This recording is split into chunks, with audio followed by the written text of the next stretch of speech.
नमस्कार, मैं हूं दीप्ति थापा। डालते हैं आज की हेडलाइंस पर।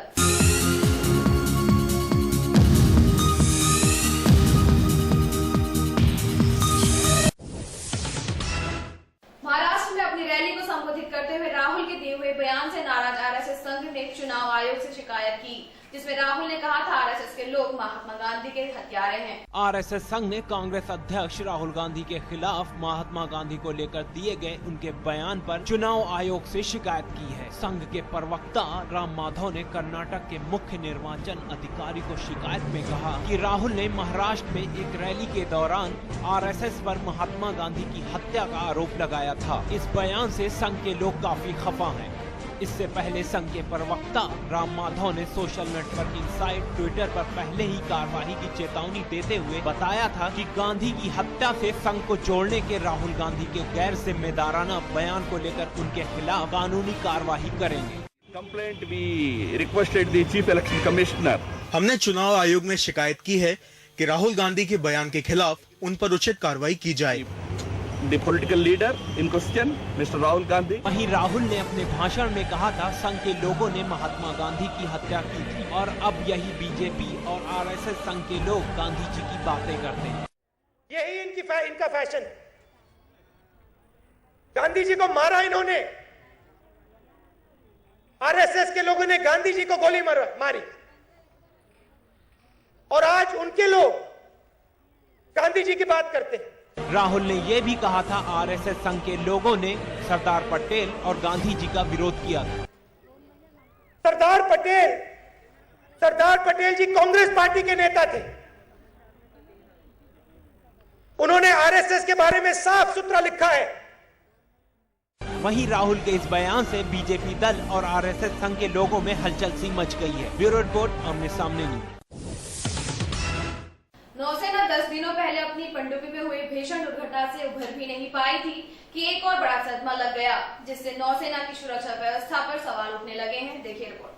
नौसेना 10 दिनों पहले अपनी एक पनडुब्बी में हुई भीषण दुर्घटना से उभर भी नहीं पाया था कि शुक्रवार को एक और बड़ा सदमा लग गया। नौसेना के लिए बनाए गए एक और विध्वंस पोत आईएनएस कोलकाता में गैस लीक हो गई। इसमें नौसेना के एक कमांडर के वाधवा जो कि 42 वर्ष के थे, उनकी मौत हो गई और अन्य 2 घायल हो गए, जिन्हें अस्पताल में भर्ती कराया गया है। हादसा मुंबई के मझगांव डाक में एक निर्माणाधीन युद्धपोत में दोपहर 12 बजे हुआ। मुंबई पोस्ट ट्रस्ट पर आईएनएस कोलकाता श्रेणी के यार्ड 701 युद्धपात के परीक्षण के दौरान उनकी कार्बन डाइऑक्साइड यूनिट में गड़बड़ी आ गई। सूत्रों के मुताबिक हादसे के बावजूद 65,000 टन के विमान वाहक युद्धपोत को 27 मार्च को ही नौसेना में शामिल किया जाएगा।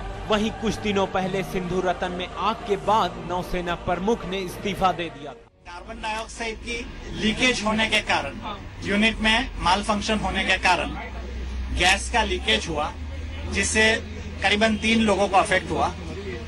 एक था कमांडर कुंटल वाधवा नेवी का engineering officer, who unfortunately passed away। आए दिन नौसेना में हो रहे इन हादसों से अब सरकार पर उंगलियां उठने लगी हैं। वहीं विपक्षी पार्टियां सरकार पर निशाना साधते दिख रहे हैं। एंटनी जी को लेनी चाहिए और अब बहुत हो गया।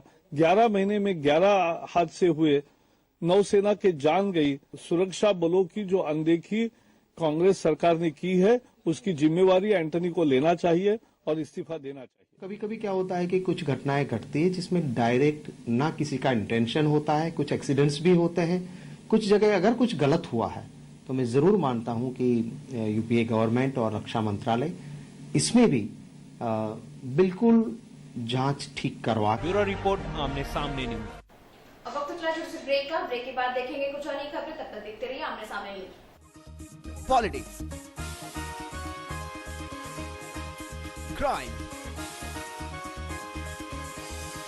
स्पोर्ट्स। अगर इन खबरों पर है आपकी बारीक नजर, आपकी आवाज भी कर सकती है असर। बढ़ाएं अपनी आवाज का दायरा, बने आमने सामने न्यूज का हिस्सा। ब्रेक के बाद एक बार फिर आपका स्वागत है।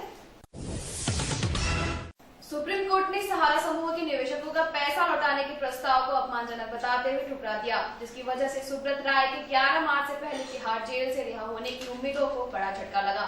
सुप्रीम कोर्ट ने सहारा समूह के निवेशकों का पैसा लौटाने के प्रस्ताव को शुक्रवार को अपमानजनक बताते हुए ठुकरा दिया। कोर्ट के इस रुख से सहारा प्रमुख सुब्रत राय के 11 मार्च से पहले तिहाड़ जेल से रिहा होने की उम्मीदों को तगड़ा झटका लगा। सहारा ने 3 दिनों में 25,000 करोड़ रुपए नगद और बाकी रकम किश्तों में भुगतान करने का प्रस्ताव रखा था। कोर्ट ने कहा था कि सहारा को सम्मानजनक प्रस्ताव पेश करना होगा। सुप्रीम कोर्ट की जस्टिस के.एस. राधाकृष्ण और जस्टिस J.S. खेहर ने इस बात पर गहरी नाराजगी जताई और कहा सहारा समूह ने कोई ठोस प्रस्ताव पेश नहीं किया। वहीं सहारा के निवेशकों के पैसे लौटाने के प्रस्ताव का सेबी ने कहा सहारा समूह को 25,000 करोड़ नहीं बल्कि 24,000 करोड़ रुपए का भुगतान करना है। वहीं सहारा के वकीलों ने अपना तर्क रखते हुए कहा एक व्यक्ति जो धन की व्यवस्था कर सकता है वह इस स्थिति में नहीं है। यदि उन्हें बाहर आने दिया जाए तो कुछ रास्ता निकाला जा सकता है। ब्यूरो रिपोर्ट आमने सामने न्यूज। अब वक्त चला छोटे से ब्रेक का। ब्रेक के बाद देखेंगे कुछ और नई खबरें, तब तक देखते रहिए आमने सामने न्यूज। पॉलिटिक्स, क्राइम, स्पोर्ट्स, अगर इन खबरों पे है आपकी बारीक नजर, आपकी आवाज भी कर सकती है असर। बढ़ाएं अपनी आवाज का दायरा, बने आमने सामने न्यूज का हिस्सा। ब्रेक के बाद एक बार फिर आपका स्वागत है। डुमरिया लोकसभा सीट से कांग्रेस के सांसद जगदम्बिका पाल ने पार्टी छोड़ दी है। कांग्रेस की प्राथमिक सदस्यता से इस्तीफा देने के बाद उन्होंने कहा पार्टी को अब उनकी जरूरत नहीं। डुमरिया लोकसभा सीट से कांग्रेस के सांसद जगदम्बिका पाल ने पार्टी छोड़ दी। इसके साथ ही उन्होंने लोकसभा सदस्यता से भी त्यागपत्र दे दिया। कांग्रेस की प्राथमिक सदस्यता से इस्तीफा देने के बाद उन्होंने कहा पार्टी को अब उनकी जरूरत नहीं रह गई और कहा पार्टी में पुराने कांग्रेसी नेताओं का आला कमान स्तर पर संवाद ही नहीं रह गया। अपने आवास पर मीडिया से रूबरू होकर पाल ने कहा मैंने सोनिया गांधी को पत्र लिखकर पार्टी की प्राथमिक सदस्यता से इस्तीफा दे दिया। पाल ने कहा उन्होंने लोकसभा के भीतर और बाहर पूरे 5 साल कांग्रेस की नीतियों और निर्णयों की पूरी तरह तरफदारी की है। जिन मुद्दों पर कोई नहीं बोलता था उन मुद्दों पर भी कांग्रेस की ओर से जवाब दिए हैं। एक प्रश्न के जवाब में पाल ने कहा उन्हें किसी भी पद की लालच नहीं। वहीं दूसरी ओर जगदम्बिका पाल ने भाजपा में शामिल होने की चर्चाओं पर कहा कि अभी तक उन्होंने यह निर्णय नहीं लिया है कि वे किस पार्टी में जाएंगे। हालांकि उन्होंने ये जरूर कहा कि वे सेक्युलर हैं और सेक्युलर रहेंगे। आज लोकसभा से मैंने अपना त्यागपत्र दे दिया है और निश्चित तौर से मैं समझता हूँ कि पार्टी के भी मैं को निश्चित तौर से छोड़ने का फैसला करना। अब क्या वहीं जगदम्बिका पाल के इस्तीफे के बाद कांग्रेस पार्टी के आला नेताओं ने अपनी टिप्पणियां व्यक्त की। बड़े दुर्भाग्य का विषय है कि श्री जगदम्बिका पाल जी ने आज रिजाइन कर दिया है, इस्तीफा दे दिया है। उनका बड़ा लंबा कांग्रेस के साथ संबंध था और कांग्रेस ने भी उनको कई पदानों पर ऊपर पहुंचाया। पहले विधायक हो, कई बार कांग्रेस से बने, फिर अभी सांसद थे। मुझे नहीं समझ में आता कि उन्होंने क्यों रिजाइन किया होगा, इस्तीफा दिया, लेकिन चुनाव के वक्त उनका इस्तीफा देना मैं समझती हूँ उपयुक्त नहीं था। ब्यूरो रिपोर्ट आमने सामने news.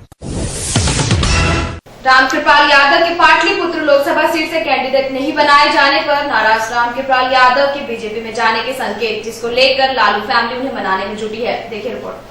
RJD supremo Lalu Prasad के विश्वस्त माने जाने वाले पार्टी के राज्यसभा सदस्य पाटलिपुत्र लोकसभा सीट से कैंडिडेट नहीं बनाए जाने से नाराज रामकृपाल ने बीजेपी के संपर्क में होने के बावजूद राजद सुप्रीमो ने पार्टी के भीतर किसी विरोध से इनकार किया है। लोकसभा चुनाव के लिए टिकट बंटवारे को लेकर नाराज रामकृपाल यादव को मनाने के लिए पार्टी प्रमुख यादव का पूरा परिवार जुट गया है। वहीं लालू यादव की बेटी मीसा भारती रामकृपाल को मनाने उनके घर पहुंची। हालांकि रामकृपाल के घर में न होने की वजह से दोनों के बीच मुलाकात नहीं हो पाई। कहा जा रहा है कि रामकृपाल पाटलिपुत्र सीट पर मीसा को टिकट दिए जाने से नाराज हैं।